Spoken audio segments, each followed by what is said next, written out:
Hey everyone, Shoes here, This Irish Life. Welcome back to Buried Ireland, episode 10, part 5. We are, we're stretching out episode 10. It could be a six-parter, I'd say. Um, we've seen absolute mind-blowing possibilities, and we've put them up there for consideration. We're not dismissing, we're not accepting, but we are observing and we are drawing logical conclusions. So that is the spirit of the research and that is the spirit of the presentations. I'm not here to say that I'm right or that somebody else is wrong. I really don't care. I really, really don't care about anything that is related to being right and wrong. This is just about presenting the research. There is some astounding speculations, and we're going to continue with some of those astounding speculations.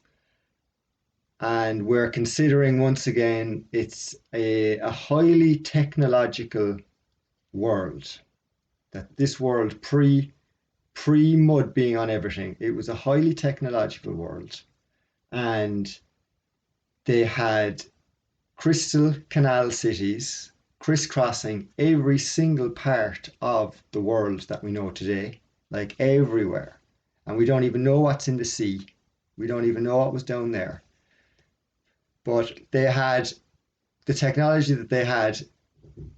There was a possibility that it was some sort of programmable liquid metal, and probably programmable, like nano, like even what's the word, gas, like programmable gas. Imagine that, like what a weapon that would be, programmable gas. So that could go into different forms, like the mists and stuff like that that you see in like the Egyptian movies, a mist coming in, but that's like a programmable gas or something. And none of this is like, we have to speculate to this level because the technology was too just, I'm trying to think of the word. The level would be, it was obscenely high level, is what it was. Obscenely high level. And we're talking all this area, all of the area, all of the world. So this is what's up for consideration.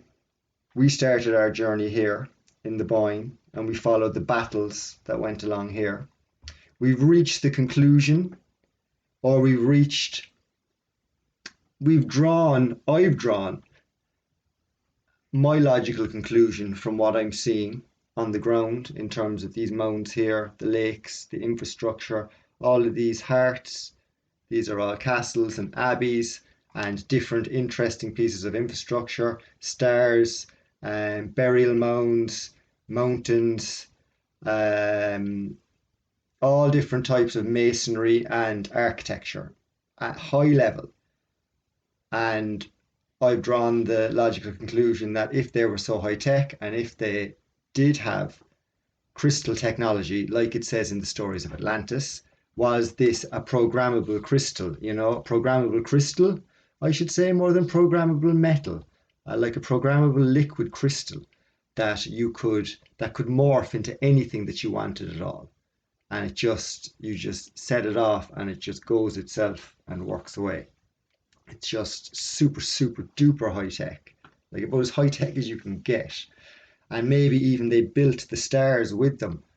Were they the programmable liquid crystals for the stars? Did they just drop them in, just add water, and then it grows and it just uses the natural landscape, works with it in order to develop the programmable crystal matrix that they can then program, and you can have magical powers in there. It's a lovely climate. It's a completely different world than what we live in today. Everything is now turned off. All the tech, all the crystal tech is turned off. So what another conclusion is I drew that the crystal tech that was covering all of the world and all of Ireland was turned on by water and the canals and the wells. So the Starfort mega wells, the big gigantic structures that are all over the place and now covered in dirt, they were the power stations for the civilization. They drew the minerals and they powered the civilization. They powered the local canal area. They would have powered all the tech in the area. They would have created the correct atmosphere around the area. They would have had the healing, which we also discussed from the mythology, the ability to heal, the magical powers. So this was all when the civilization was turned on. So they flicked a switch and they essentially had a turned on crystal civilization where they was godlike. And maybe this was after the first fall, because they talk about there was a time before they had to fix up the world. So I don't know, the crystal cities, the second step after an initial colonization. But that's going a bit too far for this presentation, and we won't go there right now. I'll only confuse myself, I think. So that's what we're considering. And the tech was turned on. And when the tech was turned on, everything worked. Like the canals, you had your defense systems. It was all like all of these would be glowing, let's say. You know the way they talk about the Great Pyramid glowing, with big sheets of limestone just blazing white, like would everything glow and have a force field around it? That type of idea. So anyway, with that in mind, we're going to dip back into the end of the tale. And the end of the tale is basically that I'm coming to another conclusion that all of the stories of nearly all of the wars are the telling of one war that happened in the recent past. And it's the same as the wars of the Legend of Ireland, the Tuatha De Danann, the Firbolg and the Fomorians are the same in my mind as the wars of the Normans, are the same in my mind as the wars of the 1600s, and when King James I was invading Ireland. But I think that it's all the story of the invader. It's all the story of the invader. And the invader has pretended to be one of the parties involved in the war. So there's like a fourth party. So you've got the Firbolgs, the Fomorian, the Tuatha De Danann, who are all different branches of the original Norman lineage, who are the gods, I suppose you could liken them to the Anunnaki gods. They are the higher pantheon of the Anunnaki gods. And everything has been switched around so that it looks like they destroyed each other when there really seems to be such confusion that there is somebody else involved in it. There's an extra party involved, it seems. And that party is backing the existing Norman lineage, who became the inheritors of the new mud-covered civilization. So they inherited that after the wars. And we don't know the time frame. This could have been the 1700s, it could have been the 1600s, it could have been the 1500s, it could have been the 1800s. You know, like really, I think they're just retelling the same story over and over again and changing the characters. Like it's all so similar, and we'll see as we close this series out the similarities that are involved with it. We really will see that the overlaps are there's too many overlaps. So anyway, with this, we're going to introduce the Moors again. I mentioned the Moors in the last presentation, in the last episode, and the Moors are well known in European history, and they're often linked with Moorish as so-called Moorish architecture, particularly in Spain and the areas of North Africa, and I also think the Middle East as well to some extent, and Turkey, not the Middle East, but maybe the European side of um, the Middle East, the left of the Middle East, as you look at it on a map, not India, which was Tartaria as well, by the way. Um, So I think looking at, so the Moors were considered to be darker skinned than white people. And here we've got a Norman bust, right? And this is some serious detail. And we're looking at this, I call this Alexa the Moor. Like, think of Alexa in Amazon. Imagine this was in your house and you go, turn on the lights, how you getting on? She'll talk to you, she'll be nice. Like, it's a programmable crystal mixed with metal and stones. But you could, like you could potentially buy these off the shelf like an iPad. I want that one. Brilliant. She looks great. And she sits in your house, or maybe she's in the window, or she greets people. She said, "Hello, who are you here to see?" And then they'll go, "I will get the master." And then maybe they tech into you then. Like, this is what we have to think of. Like, there's too many of these busts to be knocking around to not be useful. Like, this is the thing. Like, there's so much useless stuff. Like, statues, they're beautiful, but they're useless. Who's going to spend that amount of time sculpting a statue? Like, either that or they're 3D printed. And this could have been this probably 3D printed. They could have 3D printed all of these crystal. Like, all the cities could have been 3D printed. They all could have been made out of these crystal matrices, and like the little roses, and then you just drop it in, like you take it out of your little magic bag and you just go psh, and then it just grows into the crystal form, and that crystal form is already pre-programmed with all of whatever it needs to be. Some are low tech, some are high tech, some are avatars, some are robots, some are help you open the door, greet you at the door, make your dinner. Um, so this is in the Crystal Canal cities. We're looking at this possibility. And this is a bit more of, like, this gives a bit more of her features. You can get a good look. And this is just a serious, serious piece of sculpting. Well, as they say, sculpting. But I'm thinking that, like, this was something fancy. This could animate and be almost human. And what they say is it is the bust of a beautiful Algerian woman combines luxurious materials and innovative techniques to confer the vitality of natural appearance. So they say 1856 is what they're saying this was. And they said it was created by this fella Cordier. But see, once again, they're saying 1856. So once again, now I'm thinking that were the final battles sooner. And the one thing that makes me think that they could be is that, like, the inheritors could have been working away. So this could have happened in the 1600s, and I think it may well have happened in the 1600s. And they've just created history and retold the story. So the final battles happened in the late 1600s, and it involved the Norman, also called the Moors, also called the Romans, also called the Vikings, also called the Jacobites, as we'll see in a moment.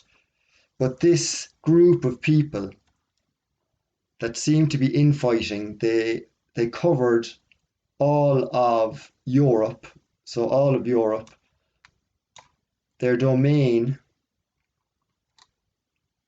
pre-cataclysm.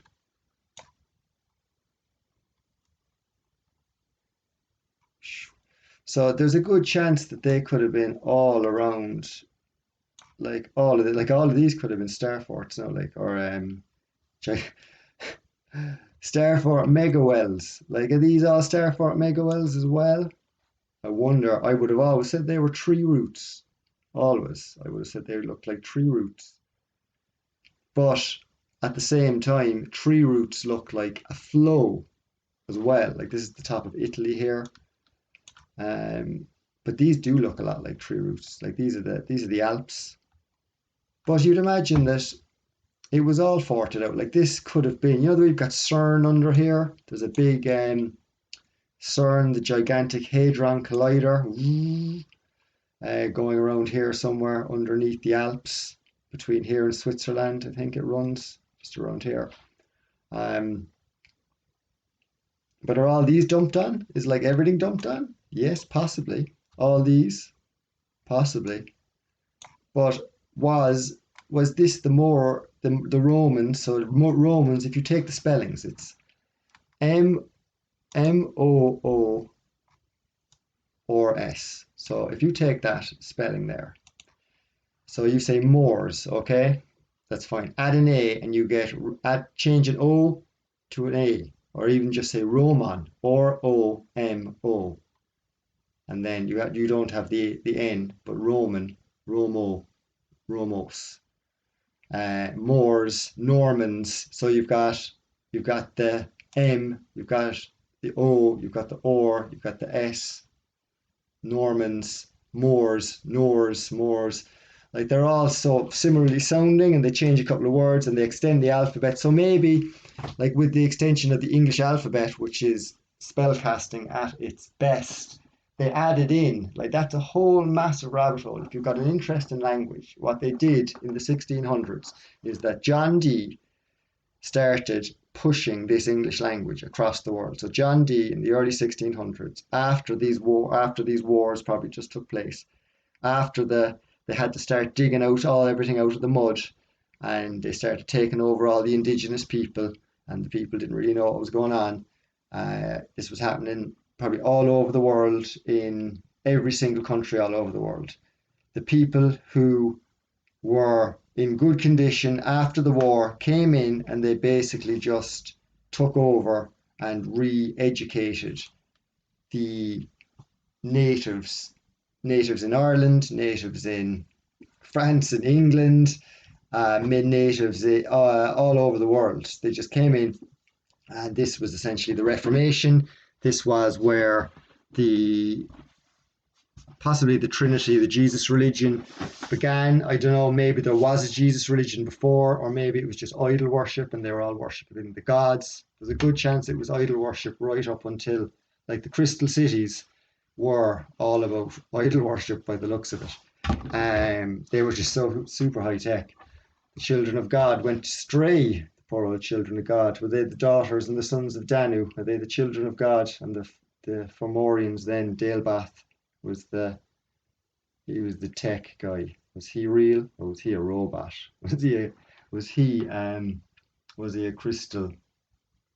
He probably had a couple of them. I suppose you'd have a couple of avatars. It's like Krishna, he talks about his avatars.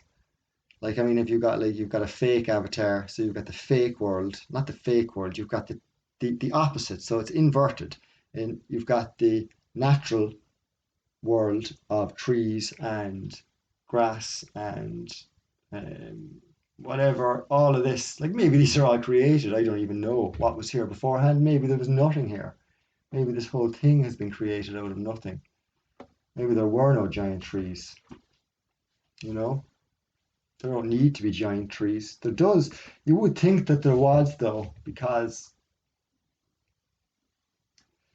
it makes sense. And they talk about the Garden of Eden, and nature has taken over. Like, nature overcame the crystal civilization in the end. The dirt covered everything, and then new trees took root, and now we've got a combination of both. We've got the old crystal world covered by the new nature world, and now we have a choice to live in which one we want.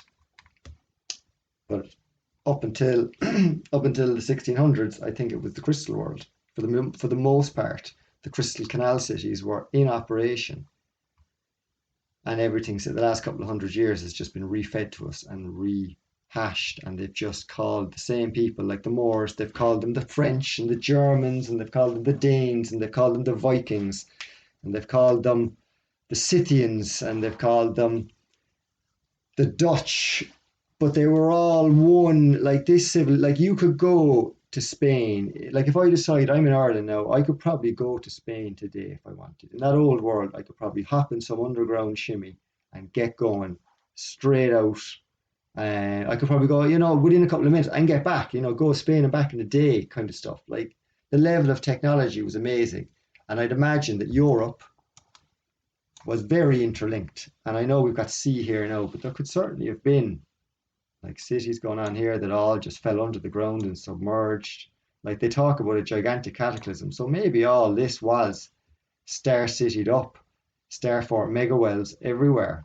Um, and it was all here and there, and this was the same. So like, the way they talk about Ireland and Spain. Well, Ireland and Spain, if you had land here, like they're essentially like it's the same landmass, and then if you got all this land here, you bring that together as well. You could bring that in. These could all be connected, all here, all connected, like all along here. Like we're looking again, we're saying, is all this? I mean, it's a big claim, but looking at the evidence of Ireland, I don't know, like other people might pick this up and check out their own natural Google Maps environment and see, are all these, I'm not going to do it, but are all these gigantic mega fort, starfort mega wells that have just rubbish dumped all over them. Loads of rubbish on these ones. That it would have to be. You see the landscape like more concrete type. Like I think there's definitely a strong possibility I would be like, and you've got random islands then up here like Faroe Islands, like random island in the middle of the sea. What's going on the Faroe Islands? Look at all these, like Iceland as well. Like, are these all dumped on? The way Iceland, they say, oh, it's beautiful. It's, you've got the hot springs and all of that. But, like, is this actually all just waste dumped on the landscape? All of this, just wells that exploded. Same thing as has happened in Ireland, like over here. Like, I can't see why it wouldn't be the case. Remember that volcano that it was exploding in Iceland? It just makes sense to me that this happened everywhere. And the idea of mining. So I had this idea of, the image isn't great, I'm just waiting for it to buffer there. It's not going to buffer. Can we go in a bit? So the idea of mining, I was always, sorry to be going to Iceland now, but let's have a look at this. I was always of the impression that they left a lot of mining piles, just piles of mining waste, that the old civilization just left it all around the place. And yes, we're buffering. And that's why everything looked so rubbish. But now I'm beginning to think that this was the cleanest, slickest place you could see. There was no waste. It was like super duper organized. There was canals gridded out. Everything was perfection. It was all programmed to perfection. You had your perfect atmosphere, and you had your bodies, you had your crystal avatars available to you to have other experiences. You had little fake Alexas that were programmable. You could go to your church where you'd have these statues that were alive. The windows would be like iPads and they'd be doing patterns on them. Like everything was alive. The whole world was turned on. And then one day, the world got turned off. And it disappeared. It got turned off and covered in mud. So like I would be saying, looking at that there, just I'm seeing the shapes. And we'll probably, if we come back, you can probably see that there's, like this is the main canal that was around this mega well. So this river here would have been the main canal. And this is in Iceland. Whoopsie. And we've got more over here. You've got another one here. You've another one there, another one there. So once again, this is very similar to the cairn in Carrickeel, very similar.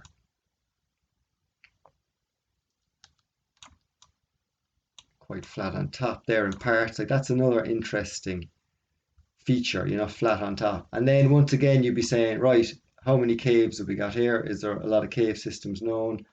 Is this an area that's known for caves?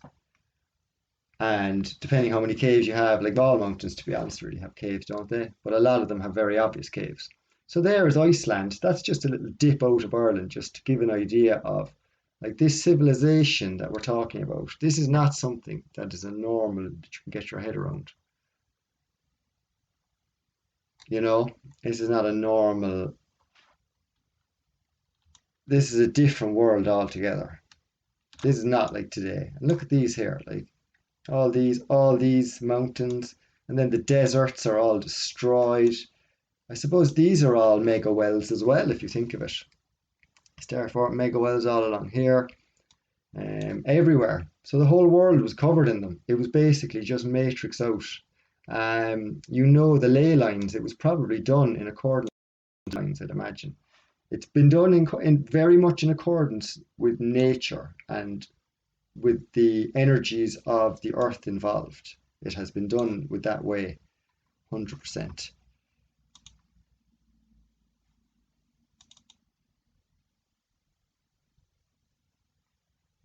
So we will, before we move on, we'll just slap this fella up a second to remind ourselves of that hill we looked at in Iceland just there. I speculate that underneath all of the hills and mountains that you've got some sort of fortress structure. You know, but they don't all have to be the same. But where's my favorite? They don't all have to be the same, but they have a lot of similarities. And you know, some might have a cathedral on the top, some might have a Greco-Romano temple design at the top, some might have a Moorish design building at the top, some might have a Russian style building at the top. And like keep resetting the mind to, I think it's important to continue to reset the mind to this is what was going on. It was like these were alive, these were glowing, you turn these on, you had like Star Wars types of clones probably going around, and like this is a tech building. Like this one here just blows my mind. Like this is in Portugal, and it is like it still blows my mind to this day. I'm looking at it going, it's just ridiculous. So once again, just to reset the mind on that, I think it's good. And we're considering that the Moors basically covered most of this.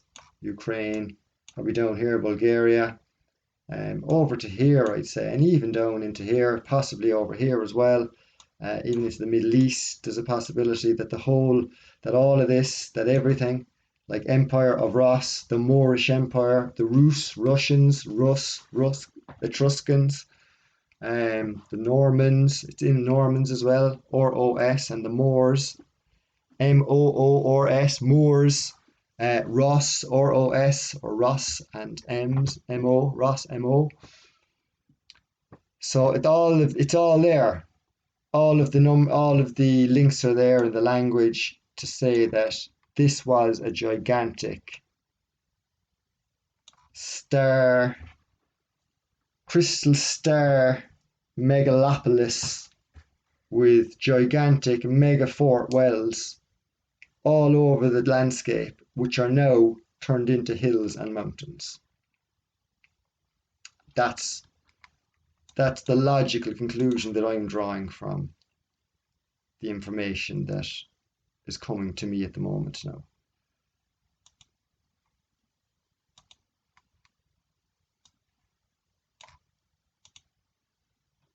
These are some Moors from England in the 1500s.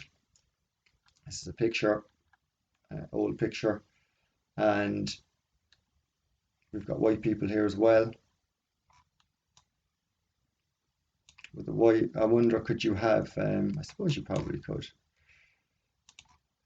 Could have different color, different races of crystal T1000s.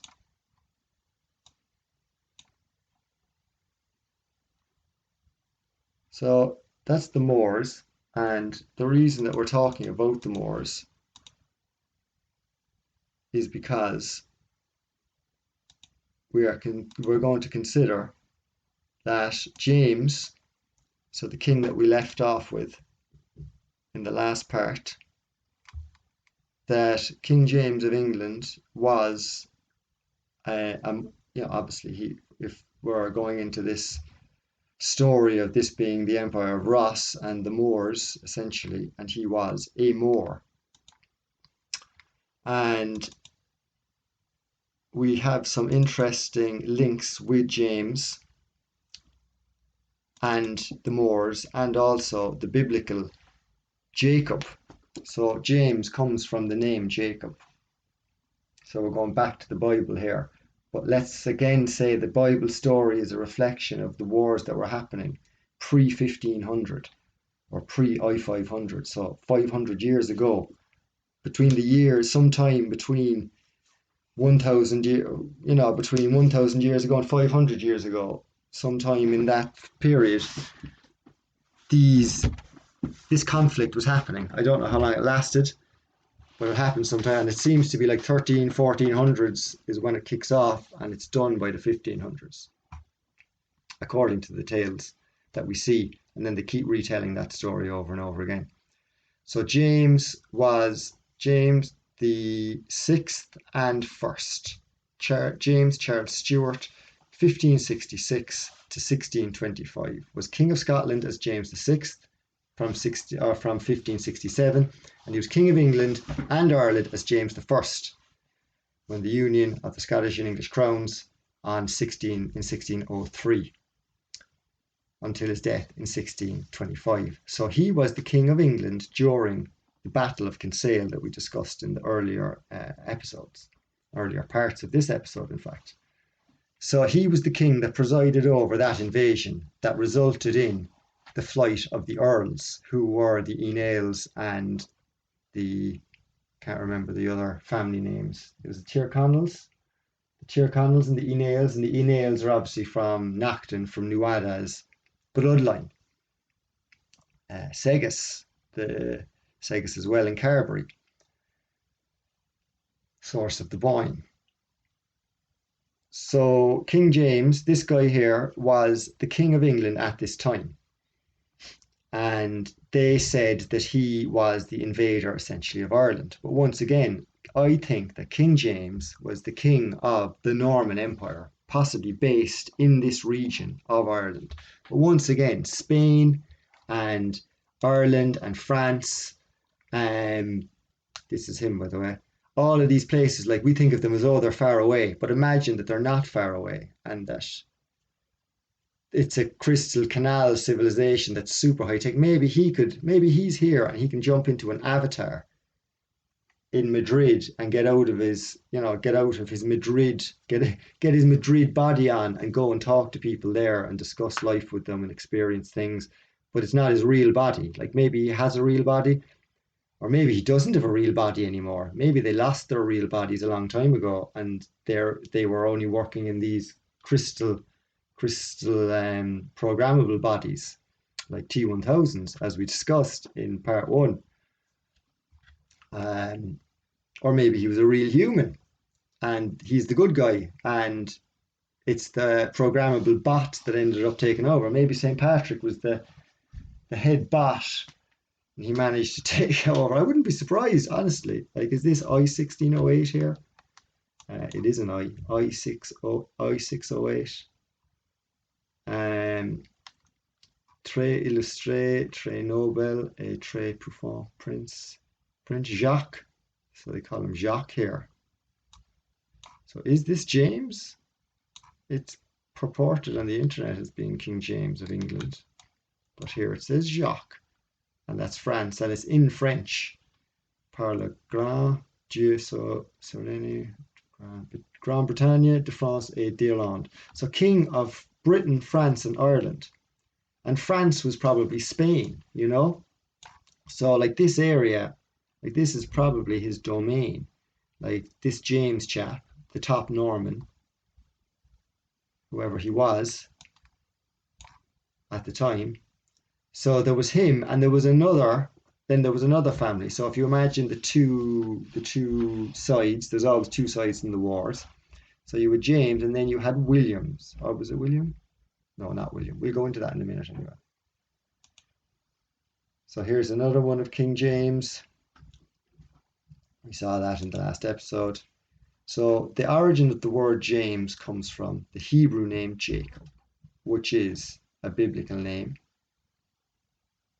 The final S, as in James, is typical of those borrowed from Old French, so it combines the French as well, like Gilles, Charles, Charles and James.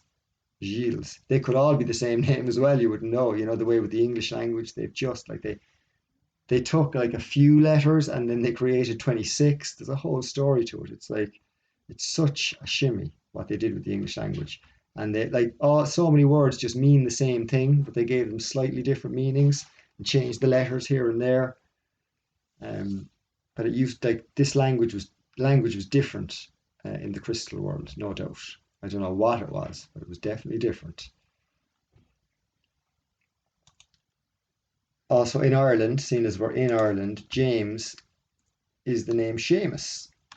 And Seamus is an Irish male name, equivalent to the name James. It entered the Irish and Scottish Gaelic languages from the French variation of the late Latin name for Jacob, Iacomus, which is actually very like what we just said there with Yormano, this chap, and they called him Jock, like Jacques, but it's Iacchus. There's no J actually. They added a J in later years. There's a whole thing. The J used to be a number, and then they made it a letter. I don't have the full details there, but it used to be a number, and then they turned J into a letter then,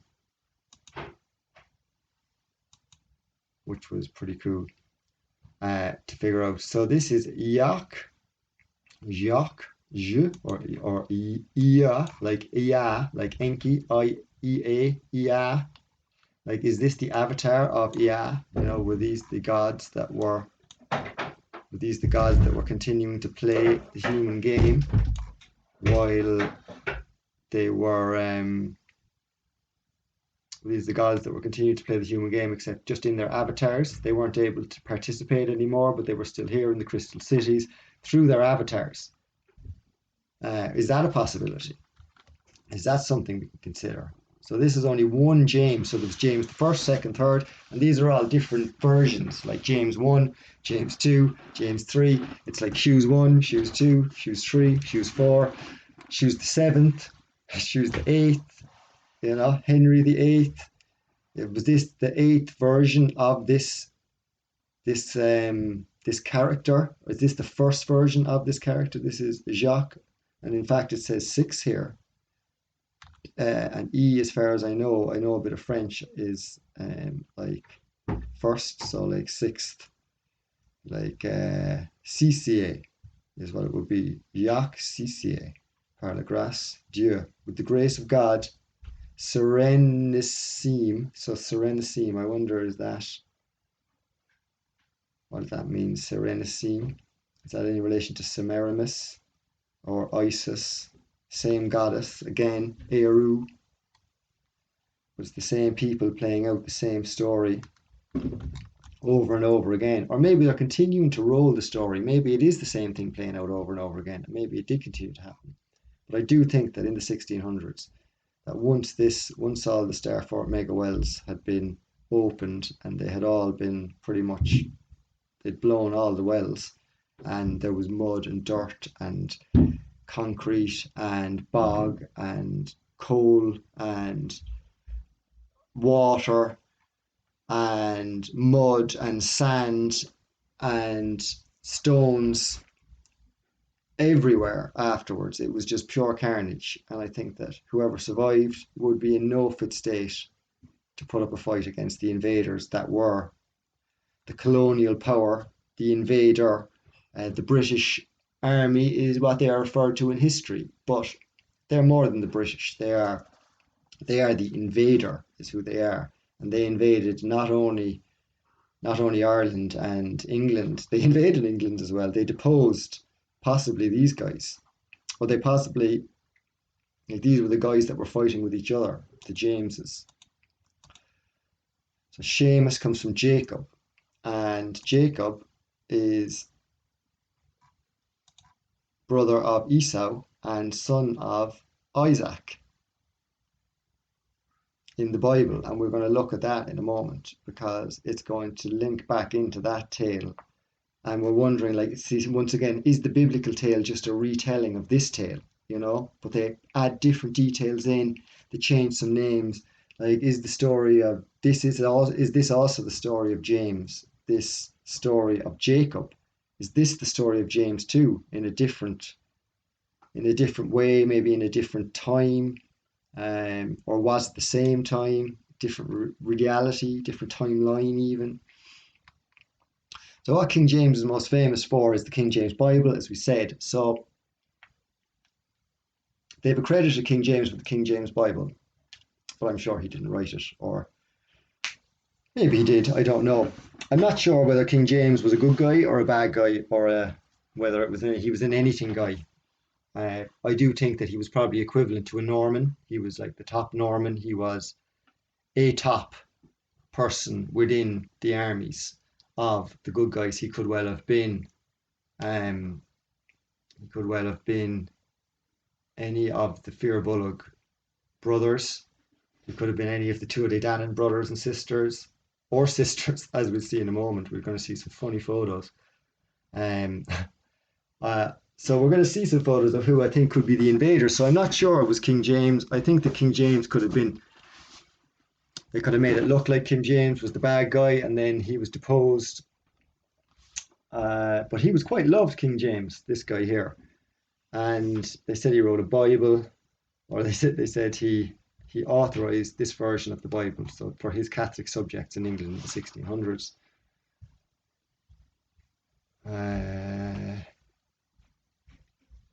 So the first had been the Great Bible, commissioned in the reign of King Henry VIII. So is that like King Henry VIII? Is that like Henry version 8, 1535? And the second had been the Bishop's Bible, commissioned in Queen Elizabeth in 1568. So it really looks like 1500s. Like this is when stuff was really being pumped out. It really is like these guys, these King Henry, King James,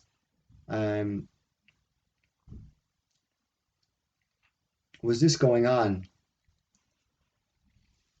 Like, I'm putting all of this before all the wells were blown, to be honest. I really am. And I'm thinking that, were they brainwashing the people with the religion as this was coming to an end? So I'm always very skeptical of history. And as such, I don't believe or disbelieve anything necessarily. I go with the logic and I just try to build a picture based on the best evidence that I have. But with history, I do think that there is truth in everything, and I have a feeling that the stories we're told, that they're all truth, but they've just mixed everything up so much that like they've put it, and they haven't broken any rules by doing so, because like time possibly doesn't even really exist. So by them saying that this happened at this time, like, and by 1535 is I-535, that there's certainly a possibility that the cult of, there seems definitely to be a cult of the Virgin Mary, the cult of the goddess Semiramis, who seems to be also Isis, the Statue of Liberty. This goddess worship, this high goddess, there is definitely that happening in the Crystal Canal cities. And I think is that what happened, that these cults eventually arose. Maybe this is after the time of Jesus. Maybe Jesus was a real guy. I don't know what was going on at the time of Jesus in this place, in the Crystal Canal cities. I can't even begin to think of trying to piece that together. Probably was Jesus, this fella. Like Jesus is just another retelling of most of these characters as well, I'd imagine. Like Jesus and James could be the same person. Very good possibility, and multiple avatars of it, Like once again, we're looking at the avatar. We're looking at the avatar possibility, the crystal android, androids. So we have 1500s being the period of change, and I just have a feeling that maybe there is a bit of truth in here, and that what we're talking about, it's not they made it all pre-flood and pre-flood and post-flood. How about no flood? How about how about there was a flood but it wasn't a flood? How about there's always floods and they can, like the Great Flood, maybe there was a Great Flood, but maybe it was localized. Maybe there's multiple Great Floods at different times in different areas. I don't know. Anyway, that's beyond the realms of this discussion. I'm not going to get stuck in the weeds. So James was also the brother of Jesus, which is an interesting side. James the Just. So a lot of similarities to, like once again, Neo-Byzantine icon of James. So here we've got like Byzantium, Byzantine, which is Turkey. So this Norman Empire is going all the way down to Turkey, and I'm sure there was a section of them, apparently, that were very much, like these were the Dagda, they were the Tuatha Danann, maybe like, they were preaching the good, obviously, this James character preaching the good. Um, and his brother was Jesus, apparently. Like there's a story of James, brother of Jesus. I don't know the story in depth. Pretty sure it's not in the Bible. He was a brother of Jesus according to the New Testament, right? I didn't even realize that James was a brother of Jesus, but I came across this guy and said, he's a very important James. So he was an early leader of the Jerusalem church. So maybe like this whole, like Jerusalem, once again, are we talking that like this whole Crystal Canal world is going all the way over to Jerusalem with the same powers involved, the same people? Possibly, very possibly. And like we've got Jesus and we've got Joseph as well, the same people, and we're going to see in a minute that James and Joseph have a connection through Jacob and Joseph of the sons of Isaac, which we're going to talk about in a moment. But this is another interesting connection. James, brother of Jesus, James the Just. So the good guy is James of Aragon. Like that's probably another nice guy. And Aragon, I think, is Spain, as far as I'm aware. But once again, you're linking to Spain, and you've got like Turkey over here, and you've got Jerusalem here, and then you've got Ireland and England the same as well. James. This is James the Just. James the Great, one of the 12. Oh, this is Saint James the Great, then, one of the 12 apostles of Jesus, who I think is different than James the Just.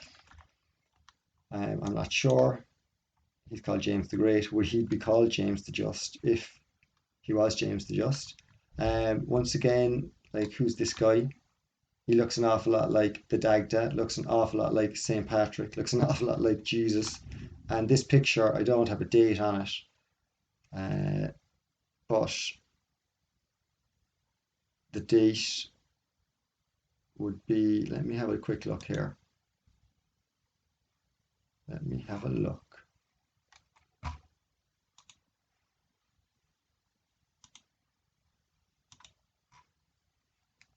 James the Just. And we're rolling in. We're definitely having another part anyway. James the Just. I want to see what they date that picture to. It's probably 1800s, and this is another thing why I'm suspicious of the dates being maybe closer.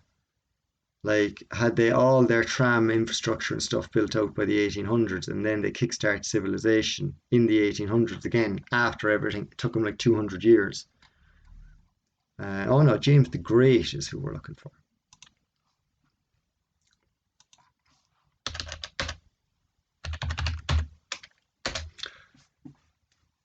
James the Great.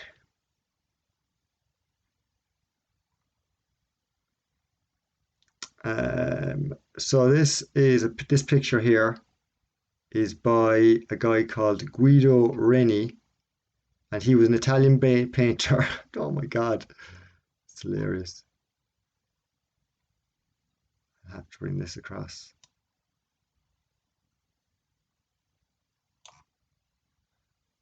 So there are certain topics that are beyond the scope of this presentation, but you can draw your own conclusions as to with this guy. Is it a guy or a girl? Guido Reni was an Italian painter of the Baroque period, and Baroque period is when? So 1575 to 1642. So there's a very good possibility. So this is 1600s, this was painted. So the early 1600s, early to mid 1600s, this would have been painted. So once again, we're looking at the time frame, like all of the Renaissance art and all of that depicts all of these epic tales of the Bible and of Egypt and of Celtic mythology. All of these epic tales, they're all coming out in the 1600s. So there seems to have been something like, and that's in the Reformation. You know, everything is kickstarting 1500. So I'm really pinning the canal cities to be falling apart 1500s. I think by the end of the 1500s, it was pretty much done. So the name James comes from the name Jacob, and Jacob is a character in the Bible who is very famous. Jacob is the son of Isaac. And here we go again, Isaac blessing Jacob, 1638. So once again, in the 1600s, this is being painted. And there's a story of the bird where he came out holding the heel of his twin brother, Esau. So I'm not sure about, we're not going to go in massively into the story, but we want to draw the connection that Jacob, the Hebrew patriarch, the son of Isaac and Rebekah, there's a whole story about Isaac and Rebekah, and she couldn't have a child, I think it was, and then she had a child in very late in life. Isaac was blessed by God with the child. So the name comes from the Hebrew root to follow, to be behind, but also to supplant, to circumvent, to assail, to overreach, or from the word for heal.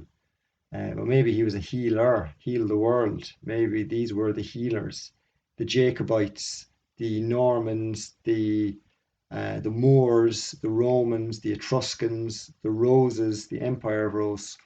And then something happened that they split into two sides by the looks of it. And then a gigantic war ensued, and somebody tidied up in the 1600s.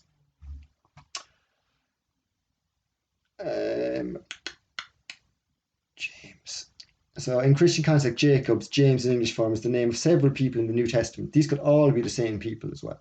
So the Apostle James, son of Zebedee, another Apostle James, son of Alphaeus, another James, son of Jesus, brother of Jesus, James the Just, who we looked at. And there are several Jacobs in the genealogy of Jesus. Jesus could well have been James himself, as stories go. But Jacob had a brother called Esau, and he had another brother called Joseph. And Joseph was sent into slavery by his brothers, who were Esau and Jacob. Were they the brothers that sent him into slavery? No, I haven't confirmed that in my mind. I'm not 100%. Hopefully it'll come out. But Joseph was the brother of Isaac. Joseph was the brother of Jacob, another son of Isaac. So Isaac, I don't know who his mother was. We'll see. Maybe we'll see. So Joseph is an important figure in the Bible's book of Genesis. He was sold into slavery by his jealous brother. So once again, we're seeing slavery. We're seeing Saint Patrick was also a slave. We're also seeing the slaves revolting against the old powers. We're seeing that story play out. So once again, we need to consider the idea of the slaves then took over the civilization. The slaves broke the civilization and then took it over in the 1600s. But once again, we've got the notion of slavery. This isn't the story of Joseph. It's not a story of him taking over anything. Well, I suppose he kind of does. Um, he rose to become vizier. So after being a slave, he suddenly became a vizier, the second most powerful man in Egypt next to Pharaoh. So it's like St. Patrick. St. Patrick was a slave, and then suddenly he became the man of Ireland. He was like the new guy. He went blessing everywhere. And this Joseph guy, he went to Egypt and he was powerful in Egypt. And once again, we're considering that Egypt, which is here, so Egypt is here, Israel, the land of Isaac, is here, as they say, but maybe it's not. Maybe it's up here somewhere closer. Maybe they've put these events here. Although Pharaoh is Pharaoh, to be fair, if I could say that. But so there's a link to Egypt then and Pharaoh and all of this being linked. I would be saying that like all of this here, this was all starred out. This was crystal matrix, crystal maze. Dun, dun, dun, dun, dun, dun, dun, dun. And I think with that we're going to end it there. Crystal maze. Dun, dun, dun, dun, dun, dun, dun, dun, dun. Do you remember it? I wonder, was this a crystal maze? Crystal canal maze. Dun, dun, dun, dun, dun, dun, dun. And then we've got all of these islands over here. I'm just thinking, are they all Starfort mega wells? You know, it's just, the whole place is just full of it. Absolutely chock a block. Anyway, I think that we're going to leave it there for now and we're going to head to part 6. I don't know how many parts are going to be in this, and I'm not going to try and rush it. It's going to end when it's going to end, but part 10 is the ending of it, and it's the joining of all of the dots of all of the previous episodes. So that's the way it's going to be. Hope you enjoyed. This is the Empire of Ross. This is the Normans, the canal, the Starfort mega well, Crystal Canal cities. And I think we're going to leave it there. So lads, think good thoughts, enjoy yourselves, and I will see you again in the next one. Thanks for listening.